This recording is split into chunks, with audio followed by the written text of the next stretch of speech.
নমস্কার, আমি সুমনা। আমার নতুন একটি ভিডিওতে তোমাদের সবাইকে স্বাগত জানাই। কেমন আছো তোমরা সবাই? আশা করি তোমরা সবাই খুব ভালো আছো। আজকে আমি সকাল সকাল স্নান করে নিয়েছি, স্নান করে চলে এসেছি রান্নাঘরে। আজকে যেহেতু আমাদের বাড়িতে নিরামিষ হবে, তো শাশুড়ি মাকে জিজ্ঞাসা করলাম যে কি রান্না হবে। তো বললো যে সবজি এখনও কাটা হয়নি, তবে ডাল হবে, মুগ ডাল হবে। কারণ মুসুর ডালটাকে বলে তো আঁশ, মানে নিরামিষের মধ্যে পড়ে না আর কি, আমিষের মধ্যে পড়ে। তো সেই জন্য মুসুরির ডাল রান্না হবে না, মুগের ডাল রান্না হবে। তো সেই জন্য মাকে বললাম যে ঠিক আছে, আমি মুগের ডালটা বসিয়ে দিচ্ছি। তো জন্য কুকারেতে একেবারে বসিয়ে নেবো মুগের ডাল রান্না করার জন্য। তোমরা সবাই জানো সেরকম নতুনত্ব কিছুই নেই। তো আমি সবাইকার সাথে গল্প করছি, আর তার সাথে সাথে একেবারে প্রেশার কুকারের মধ্যে ডালটাকে দিয়ে একটুখানি ওই শুকনো খোলায় নেড়ে নেওয়া যাকে বলে, তো সেরকম করে একটুখানি নেড়ে চড়ে নিয়ে দিয়ে তার উপরে আবার জল দিয়ে আর নুন হলুদ দিয়ে আগে প্রেশারে সিটি দিতে বসিয়ে দিলাম। পরে তো অবশ্যই কড়াইয়ের মধ্যে নিয়ে তেল সম্বরা সমস্ত কিছু দিয়ে ফোড়ন দিয়ে আরেকবার জল দিয়ে ফুটিয়ে নিলেই বাস ডাল হয়ে যাবে। আর মুগ ডাল যেহেতু একটু মিষ্টি মিষ্টি লাগে, তো একটু চিনিও দিতে হবে। তো এখন শুধুমাত্র আমি প্রেশারে আর কি সিটি দেওয়ার কাজটা আমি করছি, এর বেশি এখন আমার কিছু করার নেই। আজকে আমার জন্মদিন, তো সকাল থেকে কি করেছি না করেছি সেটা তোমাদেরকে আগের একটা ভিডিওতে জানিয়ে দিয়েছি, তোমরা সেটা দেখে নিয়েছো। আর তারপর সকাল থেকে সারা দিনটা কি হলো না হলো সেটা এই ভিডিওতে তোমাদের সাথে শেয়ার করব। এখন আমি তোমাদেরকে যেটা দেখাচ্ছি সেটা হচ্ছে এই একটা পেয়ারা গাছ, যার মধ্যে একটা বড় সড়ো পেয়ারা ধরেছে। আর সেই পেয়ারাটা একদম পুরো ডাসিয়ে গেছে, মানে পাকার ঠিক আগের অবস্থায়। এই ডাসানো পেয়ারাটাই খেতে বেশি ভালো লাগে। তো এই গাছটা কবে লাগিয়েছে, বেশ কিছুদিন আগে লাগিয়েছে। তোমাদের সাথে যেহেতু আমি ভিডিও করছিলাম না বা কোনো কিছু শেয়ার করছিলাম না, তো সেই জন্য এটা শেয়ার করতে পারিনি। গাছটা যখন লাগিয়েছিল একদম ছোট্ট ছিল, কিন্তু এখন অনেকটাই বড় হয়ে গেছে। আর দুটো পেয়ারা ছিল গাছটার মধ্যে, একটা অলরেডি আমাদের আগে খাওয়া হয়ে গেছে, আর এই পেয়ারাটা এখন রয়েছে, যেটা আজকের মধ্যেই পেরে নিতে হবে, নাহলে ওটা পাখিতে বা কোনো কিছুতে খেয়ে নেবে। অশ্মি সারা দিনই মা আসার পর থেকে মায়ের কাছেই থাকে, মানে ওর মামনির কাছেই থাকে, একদমই মাকে ছাড়তে চায় না। তো বেড়াতে নিয়ে গিয়েছিলো আমার ছোটো কাকা শ্বশুরদের বাড়িতে ওইদিকে, তো নিয়ে এলো। মাকে এসে বলছেন, মা বসে বলছে নে এবার তোর মেয়েকে নিই। আর বেরিয়ে এসে দেখো কত খুশি অশ্মি। এখন অশ্মি না আমাদেরকে ভয় দেখায়, মানে ও এতটুকু ছোট বাচ্চা, ও আমাদের সাথে প্র্যাঙ্ক করবে। কীরকম প্র্যাঙ্ক করছে তোমরা সেটাই দেখে নাও। ও ছুটে এসে, মানে খাটটা থেকে এক সাইড থেকে ছুটে এসে ধারের দিকে যাবে, আর মানে পড়ে যাওয়ার মতো ভয় দেখাবে যে পড়ে যাব আমি এসে, কীরকম একটা করবে। মানে আমরা তাহলে মানে ও ওইভাবে করবে, তো আর আমরা দেখে মনে হবে কি যে ও এক্ষুনি হয়তো পড়ে যাবে, কিন্তু না, আসলে এদিকে ভয় দেখাচ্ছে আমাদেরকে যে আমি পড়ে যাব। আর আমি মাকে বলছি, মা দেখো আমাকে এইভাবে ভয় দেখায়, এইভাবে ধারে এসে এইভাবে ভয় দেখায় যে আমি পড়ে যাব। তো কিছু কাজ ছিল, তো ভাবলাম যে চলো সে কাজগুলো করে আসি। আর মাকে বললাম তুমি ওকে সামলাও। মা বলছে দেখ আমার সাথে কীরকম করছে। আমি বললাম আমাকে দেখিয়ে লাভ নেই, তোমরা নাতনি আর দিদিমা মিলে যা খুশি তাই করো, চলো ওরা ওখানেতে খেলুক, আর আমি এখানে আমার যে কাজগুলো আছে সেগুলো করে নিই। ছাদে এলাম, ছাদে দেখলাম যে অনেক জামা কাপড় শুকিয়ে গেছে, সকালের মেলা সব তোমরা তো আগের ভিডিওতে দেখেছো। তো কিছু কিছু জামা কাপড় শুকিয়েছে, কিছু কিছু জামা কাপড় শুকায়নি। যেগুলো শুকায়নি সেগুলো আমি উল্টে পাল্টে রেখে দিয়ে তারপর নিচে এলাম। নিচে যখন সিঁড়ি দিয়ে নামছি তখন দেখছি ও বাবা, এদের কি কাণ্ড। মা অশ্মিকে যত ওর গয়না ছিল সব গয়না একধার থেকে পরাচ্ছে। আসলে অশ্মির শরীরটা তো কয়েকদিন ধরে খুব খারাপ, তো সেই জন্য না ও একদমই কোনো গয়না, মানে রূপোর গয়না যেগুলোর গায়েতে প্রত্যেক দিনই থাকে, রেগুলার ডেলি ইউজ হয় যেগুলো বলতে পারো, সেগুলো একটাও ও গায়ে রাখতে চাইতো না, সবই খুলে ফেলে দিয়েছিল। তো সেগুলো সব রাখাই ছিল ঘরের মধ্যে, তো সেই জন্য মা সেখান থেকে বার করে নিয়ে এসে ওকে একটা একটা করে পরিয়ে দিচ্ছে। আর ও বেশ দেখছি টুকটুক করে মায়ের কাছে গয়নাগুলো পরে নিচ্ছে। আমি এর আগে ওকে অনেকবারই পরাতে গেছি, কিন্তু ও একটি বারের জন্য পরতে চায়নি। কিন্তু দেখলাম যে এখানেতে মায়ের সাথে কোনো দুষ্টুমি করছে না, মায়ের কাছে কি সুন্দর পরে নিল। এখন যাবে পুজো করাতে। আজকে যেহেতু অমাবস্যা, তার সাথে আবার আমার জন্মদিন। যদিও যে পুজোটা দিতে যাবে, আমাদের এখানে গ্রামে যে কালী মন্দির আছে, তো সেখানেই পুজো দিতে যাওয়া হয়। যাই কিছু অনুষ্ঠান হোক বা কিছু পুজো দেওয়ার হয়, তো ওখানেই পুজো দিতে যেতে হয়। কারণ আমাদের ওটা গৃহদেবতা নাকি এরকম কিছু একটা বলে, মানে নিজেদের ঠাকুর বলতে গেলে। কিন্তু যে পুজোটা আজকে দিতে যাচ্ছে সেটা আমার জন্মদিনের জন্য পুজো না, অ্যাকচুয়ালি পুজোটা আমার শাশুড়ি মা করাবেন অমাবস্যা পুজোর জন্য। তো আমার মা বললো যেহেতু তোর জন্মদিন, আমি তো এখান থেকে কোনো কিছুই করতে পারবো না, কিন্তু যেহেতু পুজো দিতে তোর শাশুড়ি মা যাচ্ছে, তো তোর নামে আর কি মায়ের কাছে সোলানা দিয়ে ওই মনে মনে আমি পুজো করিয়ে নিয়ে আসবো যতটুকু এখান থেকে করা যায়। তো অশ্মি কিছুতেই থাকতে চাইছিল না, সেই শুধুই দেখাচ্ছিল ওইদিকে চলে, ওইদিকে যেতে, ওইদিকে যেতে। তো মা অশ্মির আবদারে একটু একটু করে এক পা করে এগোতে এগোতে অনেকটা এগিয়ে গিয়েছিলো। তারপর তো আমার শাশুড়ি মা গেল। তো ওরা চলে যাবার পর আমি তাড়াতাড়ি করে যে সমস্ত কাজগুলো ছিল সেই সমস্ত কাজগুলো তাড়াতাড়ি করে সারতে এলাম। আমি কড়াইতে এখন একটা কই মাছ ভাজছি। কই মাছের মাথাটা আমি বাদ দিয়ে দিয়েছি, কারণ এই কই মাছটা ভাজছি শুধুমাত্র অশ্মির জন্য। তোমাদেরকে বললাম যে আমাদের বাড়িতে মানে আজকে নিরামিষ অমাবস্যা পুজো, নিরামিষ খাবে সবাই, কিন্তু অশ্মির জন্য এই মাছটা ওর দাদু আজকে সকালে মাঠ গিয়েছিল। তো যেহেতু বৃষ্টি হচ্ছে, তো সেজন্য মাঠের ওখানেতেই মাছটা পেয়েছে। বলছে রাস্তায় যাচ্ছি, তো রাস্তায় মাঠের ধারেই দেখছি যে মাছটা পড়ে রয়েছে। বলছে আমার খেপির জন্যই মাছটা পড়ে রয়েছে, আর বাড়িতে আজকে মাছ একটাও ছিল না। তো আর অশ্মি মাছ খেতে প্রচণ্ড ভালোবাসে, মানে যখনই তুমি ওকে কোনো কিছু খাবার দেবে ও আগে বলবে মাছ কই, মাছ মাছ করবে। তো সেজন্য মানে ওর দাদু বলছিল যে অশ্মি, মানে খেপি বলে অশ্মিকে, যে খেপির জন্যই মাছটা ছিল, তো খেপির জন্যই মাছটা নিয়ে আসা হয়েছে। তো সেজন্য আমি ওর মাছটা আগে ভেজে তুলে রেখে দিলাম, কারণ আজকে অনেকটা বেলা হয়ে গেছে। ওকে ঠাকুরতলায় নিয়ে গেলে ওখানে পুজো হতে একটু সময় লাগবে, আর এখানে কালী মন্দিরে না পুজোটা একটু হতে সময় নেয়, কারণ প্রচুর দূর দূরান্ত থেকে মানুষজন আসে পুজো দিতে। তো সেজন্য একটু দেরি করেই আর কি পুজোটা হয়। 10 মিনিট মাছটা আমি ভেজে রেখে দিলাম, যাতে ও যখনই আসে আমি ওর যদি খিদে পায় তাড়াতাড়ি আমি ওকে যাতে খাবারটা খাইয়ে দিতে পারি। যদিও কিছুই খায় না, তবু যদি মাছটা খায়, মাছটার লোভে আর কি একটু ভাত খায়, একদানা দুদানা যতটুকুই খায় আর কি ততটুকুই। তো মাছটা ভেজে নেওয়ার পর সেটাকে আমি আলাদা করে নিচে একদম সাইডে রেখে দিয়েছি, কারণ কোনো কিছুর সাথে ঠেকাঠেকি করা চলবে না। যদি একটু ঠিকে যায় তাহলে আমার শাশুড়ি মার খাবেন না। সেজন্য সাবধানে একদম নিচে এক সাইডে সরিয়ে রেখে আমি গ্যাসটাকে ভালো করে পরিষ্কার করে মুছে নিচ্ছি। শুধু গ্যাসটা না, যখন আমি পরিষ্কার করি সামনের দেওয়াল সব কিছু, মানে যে স্টাইলগুলো বসানো আছে সব কিছু ভালো করে পরিষ্কার করার চেষ্টা করি। মায়ের আজকে মনটা একটু খারাপ, কারণ মা আমাকে বারবারই বলছিল যে তুই যদি আজকে মঙ্গলপুরে থাকতিস আমি আমার ইচ্ছে মতো পছন্দ মতো সব কিছু করতে পারতাম। যেমন বরাবর বিয়ের আগে মা করে এসেছে আমার জন্মদিনে একটু পায়েস করা, কোনো কিছু থাক বা না থাক বাড়িতে একটু মাছ, একটু ভাজাভুজি করা, 5 রকম ভাজা, পায়েস তো মাছ তোমাদেরকে তো বললাম। আর এইসব যদি কিছু নাও হয়ে থাকে, ঠাকুরের একটুখানি পুজো অন্তত আমার মা সারা জীবনে আর কি দিয়ে এসেছে আমার জন্য। কিন্তু এখানে মা বলছে আমি এখানেতে এসেছি, আমার এখানে মানে দেখো এটা হচ্ছে আমার শ্বশুরবাড়ি, মানে মায়ের মেয়ের শ্বশুরবাড়ি। এখানে তো মা তো কোনো কিছু বলতে পারবে না, না যে আমার মেয়ের আজকে জন্মদিন, এটা করি ওটা করি, এটা আমার মা কোনোদিনই বলবে না, আর হয়তো এটা শোভাও পায় না। তো সেই জন্য মা কোনো কিছুই করতে পারছে না, কিন্তু মায়ের মনটা একটু খারাপ হচ্ছে। আর আমি শুধু মাকে সান্ত্বনা দিয়েছিলাম যে ছাড়ো, এবছর হলো না, সামনে বছর হবে, কোনো অসুবিধা নেই। আর আমার সবসময় তোমাদেরকে বলি যে আমার এক্সপেকটেশান বরাবরই অনেক কম। বিয়ের আগে তবুও এক্সপেকটেশান কিছু ছিল, কারণ তখন প্রত্যেক বছর আমার যত বছর বয়স হলো, মানে আমার 25 বছর 24 বছরে বিয়ে হয়েছে, তার আগে প্রত্যেকটা বছর আমার বাবা কেক নিয়ে আসতো, মা পায়েস বানাতো, যেমন করে আর 5টা সাধারণ বাড়িতে জন্মদিন সেলিব্রেট হতো, আমারও হয়ে এসেছে। কিন্তু বিয়ের পর থেকে যতটুকু বা এক্সপেকটেশন আমার মনের মধ্যে বাকি ছিল, সেগুলো সব কিছুই একে একে সব একদম তলানিতে এসে ঠেকেছে। কিন্তু ভগবানের কৃপায় তোমাদের দাদাভাই মানে আমার স্বামী হিসেবে বা আমার বর হিসেবে পেয়ে আমি অনেক নিজেকে ধন্য মনে করি, কারণ আমার সমস্ত শখ আহ্লাদ কোনো কিছুই আমাকে মুখ ফুটে বলতে হয় না, সে আমার বলার আগেই বুঝে যায়। তো আমার জন্মদিন আমি যতটা না এক্সপেক্ট করি, ও তার থেকেও অনেক বেশি সুন্দরভাবে ভালোভাবে সব কিছু সেলিব্রেট করে। আজকে যদি তোমাদের দাদাভাই থাকতো বাড়িতে, নিশ্চয়ই কিছু না কিছু হতোই হতো, আর খুব ভালোভাবে হতো। কিন্তু যেহেতু ও নেই, তো সেহেতু আর আমার জন্মদিন আমিও সেভাবে কিছু বলতে পারিনি। বলতে মানে কীরকম লাগছিল যে বলবো যে আমার জন্মদিন এটা করো ওটা করো, তো সেটা আমি বলতে পারি না।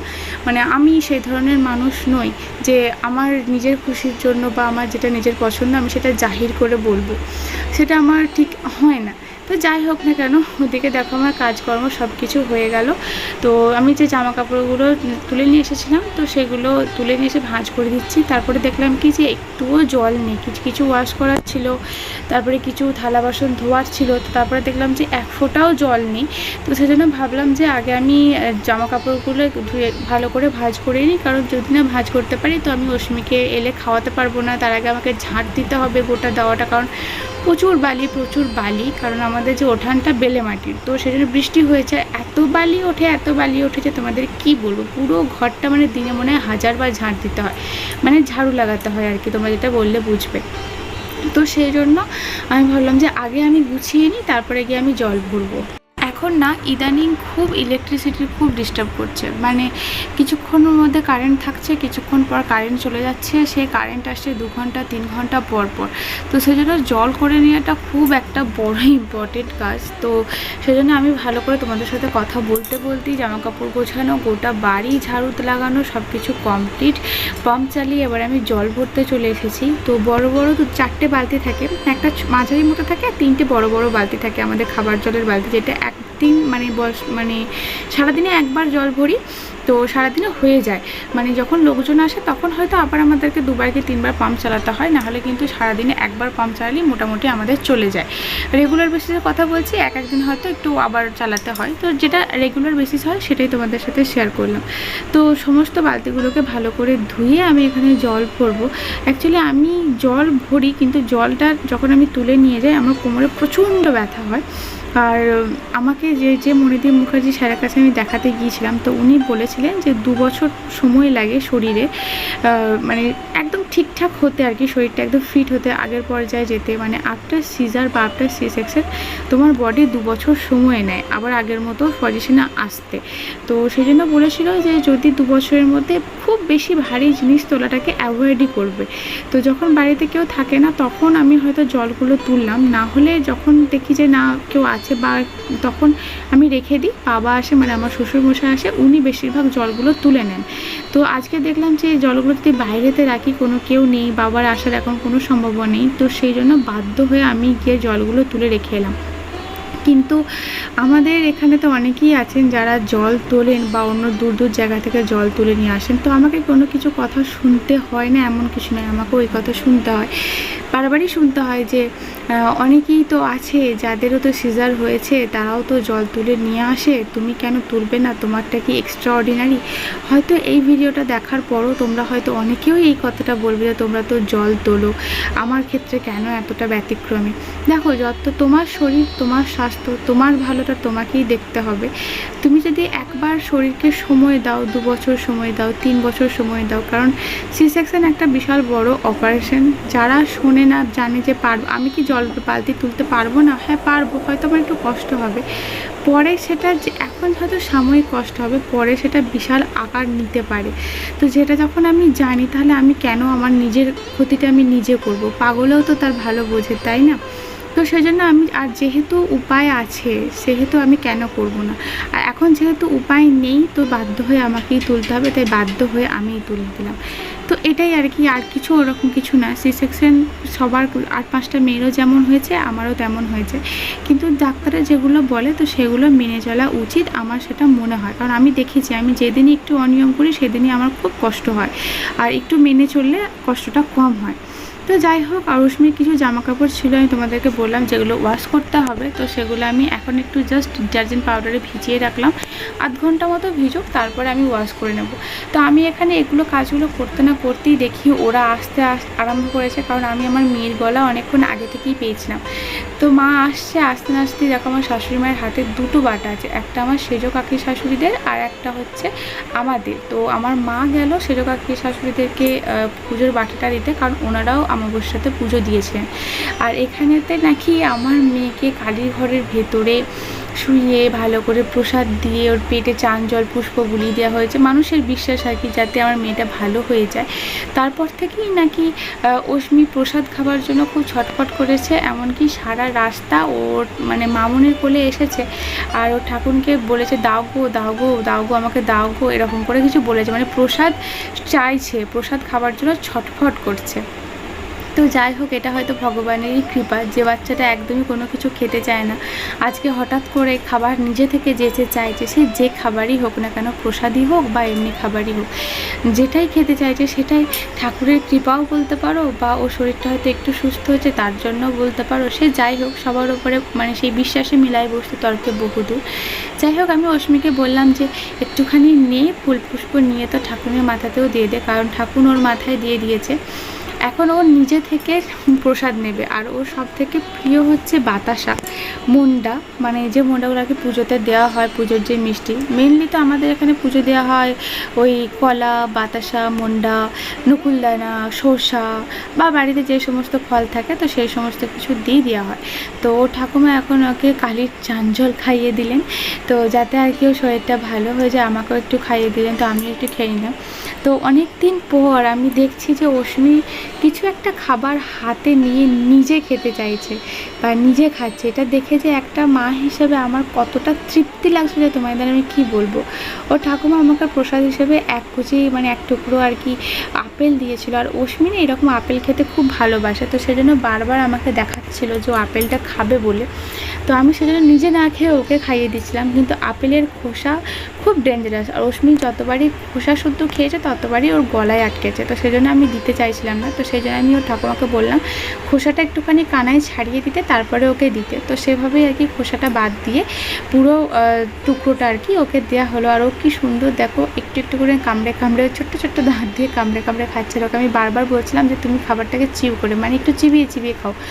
আর এই দেখো একটু নিয়ে একটুখানি গিলতে গেছে আর গলায় লাগিয়ে ফেলেছে। আমি এই ভয়টাই পাচ্ছিলাম আর সেটাই হলো। তো যাই হোক ও সামলে নিয়েছে, সামলে নিয়ে এখন খেতে আরম্ভ করেছে। তোমাদের সবার আশীর্বাদে বা ঠাকুরের কৃপায় ও একটু একটু করে সুস্থ হচ্ছে। হ্যাঁ, আগে যে পরিমাণে খাবার খেত সেই পরিমাণে তার অর্ধেকও খায় না, তার 1/3 খাবার হয়তো কোনো রকমে ভুলিয়ে ভালিয়ে এটা দেখিয়ে ওটা দেখিয়ে খাওয়াতে পারি। তাছাড়া ও সেই খাবার এখনও পর্যন্ত খায় না। কবে যে খাবে আমি জানি না। তো অনেকক্ষণ ধরে মামুনির জন্য অপেক্ষা করলো, মামুনির জন্য অপেক্ষা করেও দেখলো যে মামুনি এখনও যখন আসছে না তখন ও নিজেই যাচ্ছে মামুনিকে ডাকতে। আমি ওকে এতবার করে মানা করলাম, কিছুতেই শুনলো না। পায়ের জুতো নেই, কোনো কিছু নেই, ও যাচ্ছে মামুনিকে ডাকতে।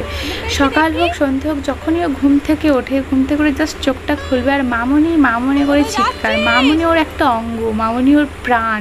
মামুনি ছাড়া ও এক ফোঁটাও এমন হয়েছে যেন শ্বাস প্রশ্বাস নিতে পারবে না। বাড়িতে গিয়ে মামুনিকে নিয়েও তবেই ফিরছে। আর মায়ের তো গল্প পেলে তোমরা জানো মা আমার বকবক করতে ভালোবাসে, আর সেই বকবকানিটা হয়তো আমিও পেয়েছি মায়ের থেকে, তাই তোমাদের সাথে এত বকবক করি। তো মা ওপর হাতে যে মন্ডাটা ছিল তো সেটা ওখানতে ফেলে দিচ্ছিল, খায়নি অশ্মি। ওই আর কি দেখে খেতে মন যায়, কিছুই খায়নি, একটুখানি জাস্ট খেয়েছিল আর বাকিটা জাস্ট ফেলে দিচ্ছিল। তো সেটা নিয়ে এসে আমার হাতে দিল, বললো তুই খেয়ে নে। মা এখানে ঠাকুরের ফুল পুষ্প সব কিছু আমার মাথায় ছুঁয়ে দিচ্ছে। এর থেকে বেশি কিছু করা এই মুহূর্তে এই বাড়িতে মায়ের পক্ষে সম্ভব নয়। তবে মা বলেছে বাড়ি ফিরে আমাদের যে সিংহবাহিনী মন্দির আছে আমার বাবার বাড়িতে, সেখানে গিয়ে ভালোভাবে মন ভরে পুজো দেবে আমার নামে। তো যাই হোক, আমি বাড়িতে ফিরে তো সবার যে দুধ গরম করি সবার জন্য সেটাই দুধ গরম করলাম। তো আজকের ব্লগটা এখানে থেকে শেষ করলাম। পুরো ব্লগটা তোমাদের কেমন লাগলো অবশ্যই কিন্তু কমেন্ট করে তোমরা লিখে জানিও। আমার জন্মদিনে তোমরা অনেক বেস্ট উইশেস দিয়েছো, অনেক ভালোবাসা দিয়েছো, আশীর্বাদ দিয়েছো, সব কিছু দিয়ে আমাকে ভরিয়ে তুলেছো। তার জন্য তোমাদেরকে জানাই অসংখ্য ধন্যবাদ। কিছু কিছু জিনিস থেকে যারা কাছের মানুষ ভাবি যাদেরকে, তাদের কাছ থেকে কোনো কিছু আশা করা বৃথাই হয়। মানে আশা করা মানে সেটা নিজেকে কষ্ট দেওয়া ছাড়া আর কিছু নয়। কিন্তু যাদের কাছ থেকে আশা করা হয় না তারাই যেন তোমাকে ভরিয়ে দেয়। যাই হোক, আজকের মতো টাটা, বাই বাই। খুব ভালো থেকো তোমরা সবাই।